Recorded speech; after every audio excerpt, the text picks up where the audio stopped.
bonsoir, très heureux de vous accueillir pour un épisode spécial de votre émission Les Experts de tout, une émission qui, comme son nom l'indique, invite des experts qui sont spécialistes en tout. Voilà, on a choisi bien sûr les meilleurs aujourd'hui, avec notamment monsieur Jean-Claude Ticon, historien spécialiste du Moyen-Âge, de la femme, du cochon, des Arabes et de l'islam.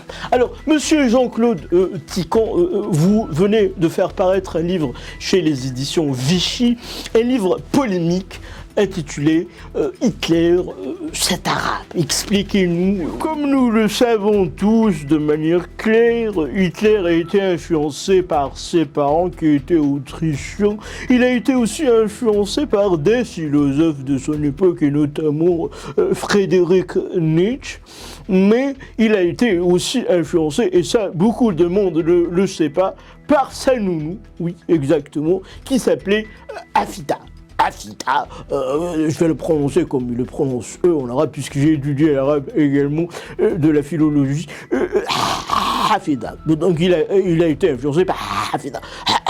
Afida qui était une femme assez violente, disons-le, une femme assez violente et agressive, et qui a appris au jeune Adolphe des chants violents, notamment la berceuse Ami Mansour et Nadjar. Ami Mansour et Nadjar, qui veut dire en français, nous sommes la race des Aryens, les autres ils servent à rien. Voilà. Donc Hitler quelque part a été influencé par des Arabes, par une Arabe, par Afida, et donc quelque part Hitler est un Arabe. Voilà. Sans aucun révisionnisme, n'est-ce pas? Qu'est-ce que j'ai dit dans mon livre, sans chercher la polémique. Vous n'allez pas non plus nous dire que Mussolini était arabe.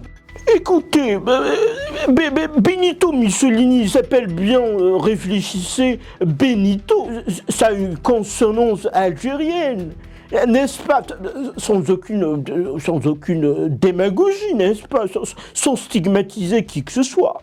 Incroyable révélation, bravo pour votre travail de recherche et d'analyse. Vous n'allez pas non plus nous dire que Joseph Staline, le dictateur soviétique, lui aussi était arabe, non?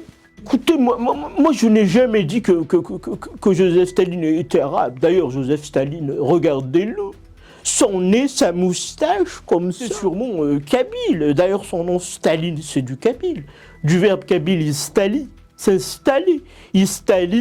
Staline. Ils se sont installés au pluriel pour dire qu'ils ne vont pas partir, qu'ils vont s'installer chez nous pour très longtemps. Merci beaucoup, monsieur Jean-Claude Ticon. Et bien sûr, aujourd'hui, nous avons aussi un autre expert qui est monsieur Jean-Michel Apriori, qui est lui spécialiste de la préhistoire et surtout aussi spécialiste de paléontologie. Alors, il vient de faire paraître un livre aussi qui a fait polémique, n'est-ce pas, monsieur Jean-Michel? Votre livre intitulé de manière bizarre Les dinosaures, jour de l'Aïd. Qu'est-ce que cela veut dire, monsieur? Oui. J'allais choisir un titre tout aussi polémique qui était Dinosaures et Islam, et puis je me suis rétracté parce que il y a certaines communautés qui sont un peu susceptibles. Donc j'ai intitulé mon livre Dinosaures, le jour de l'Aïd. Je vous explique un peu mon livre. Une récente découverte scientifique a constaté que voilà, on a retrouvé des ossements humains, humanoïdes, il y a 66 millions d'années. Donc il y avait des humains il y a 66 millions d'années. Qu'est-ce qui s'est passé il y a 66 millions d'années aussi? La disparition des dinosaures. On croyait tous que les dinosaures, l'extinction était due à la chute d'un astéroïde sur la planète Terre. Et finalement, donc, à l'époque, il y avait des êtres humains. D'ailleurs, je retrouvais des ossements humains d'un humanoïde qui a une forme assez spéciale puisqu'il est assez trapu, petit, belliqueux. Quand on voit sa tête, il est belliqueux. Devant lui, on a trouvé un petit sac où il y avait du tabac chiqué, ce qu'ils appellent la SEMA. Et ce petit humanoïde, je l'ai nommé Rachid. Voilà, donc Rachid a existé en même temps que les dinosaures. On va dire que Rachid, c'était l'Aïd, le grand Aïd où on sacrifiait des moutons, et à l'époque, il n'y avait pas de moutons, n'est-ce pas?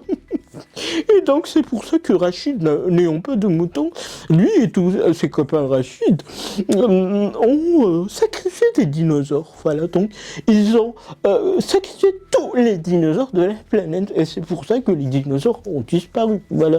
Merci beaucoup. Merci pour ces excellentes analyses. Merci et bravo pour vos recherches qui sont aujourd'hui très importantes pour l'humanité. Chers téléspectateurs, j'espère que vous avez apprécié comme moi cet épisode de notre émission Les Experts de Tout.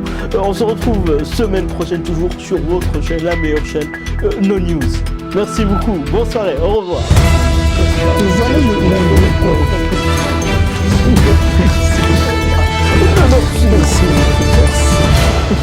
Merci. Merci.